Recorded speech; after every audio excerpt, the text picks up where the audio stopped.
Welcome back. Well, true fall doesn't start for another 3 weeks. It's going to feel like it starts tomorrow, and Caitlyn's going to say the word that I can't say that started yesterday. Try it with me. Meteorological. See? I was close. You just have to be confident. I get the meteor and the logical, but then I combine and smush the rest, and I don't sound like I'm speaking English. The trick is to say fast and confident, and you're going to say it right every time. Believe it. Yeah. Yeah. So what you're talking about, meteorological fall, started yesterday. And meteorological seasons go by the average annual temperature cycle over the course of 3 months. So if you're going by the meteorological seasons, fall would be September, October, November, which is kind of the transitional period between summer and winter.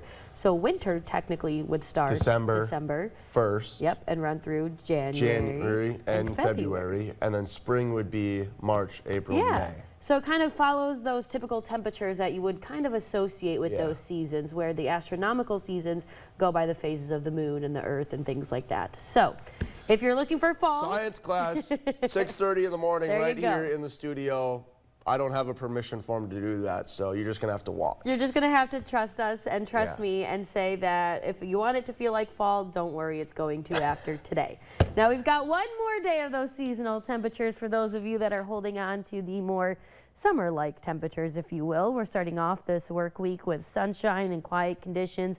Very light winds all around, a great way to kick off our work week. This is the view from Bethany Lutheran College in Mankato. Temperature-wise, nice and refreshing as you head out the door. We're seeing as low as 50 degrees in Mason City and Forest City, with 58 degrees still hanging on here in Mankato, New Ulm, Fairmont, and Esterville, up to 63 degrees, sitting at the warmest currently out by Marshall. Winds are coming out of the southwest, anywhere up to about 10 miles an hour. They're light now, and they're going to stay light through the day. However, you will notice a little bit more of a breeze throughout tomorrow. Now, satellite radar imagery showing that down here close to home, we're seeing clear skies and quiet conditions as far down south into northern Iowa. But the more north you head into central Minnesota, the more you're going to get into a little bit of activity of scattered showers and thunderstorms. Looks like those are going to come our way, but look at which way they're headed. They're actually going to kind of swoop down and move more east as they work their way through the area. So that means that most of us are going to avoid these morning shower and thunderstorm chances. However, we do still have some on the way, with a low threat of strong to severe storms that could bring a threat of damaging winds and or large hail to the area. Thankfully, it is a low threat, but that doesn't mean that we can't see any. So talking about that future cast, here's this morning's little bit of convection that's kind of sitting in central Minnesota. As I mentioned, it's going to kind of stay to the east of us, and once it gets down to our area, the hefty bit of it is going to be east of I-35, so really nothing that we need to worry about, and that's not going to be until 3 o'clock this afternoon. Anything west of I-35 from New Prague westward is going to be very light, with anywhere from a sprinkle to a stray shower or two out by Redwood Falls.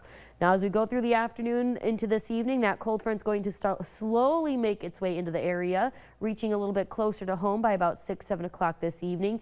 As this cold front moves through, we're going to notice some scattered showers, a couple of thunderstorms along and ahead of that initial push of cold air. As this cold front moves through the evening and overnight hours, we'll see some scattered showers kind of hanging out behind that cold front, lingering into tomorrow morning. From there, we'll see them continue through the morning hours, but very, very, very light. Before that rain moves in today, we're looking at a seasonal afternoon with a high of 77 degrees. Seasonal temperatures for this time of year, right around 78 degrees. So we're kind of right on track where we should be. Until that cold front moves through tonight, bringing in that overnight chance of showers and thunderstorms with a low of 57 degrees by tomorrow morning. Like I said, you're going to wake up to seeing a few lingering, widely scattered showers. Again, you're going to want to focus on where these darkest greens are here. That's where you're looking at more of those rain chances tomorrow morning. So what this is showing, that most of us will see maybe just a sprinkle or a mist tomorrow morning.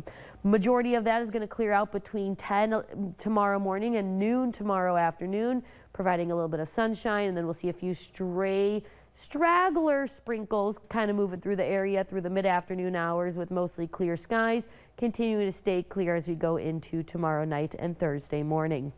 With all that said and done, the cold front tonight is going to bring in a little bit of accumulation between now and 7 a.m. Friday morning.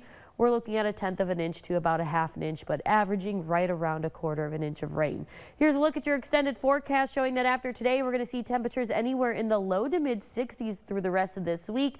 And then as we go through the weekend, we'll see those mid to upper 60s, eventually those low 70s trickling back in throughout next week. That's a look at your forecast. We'll wrap things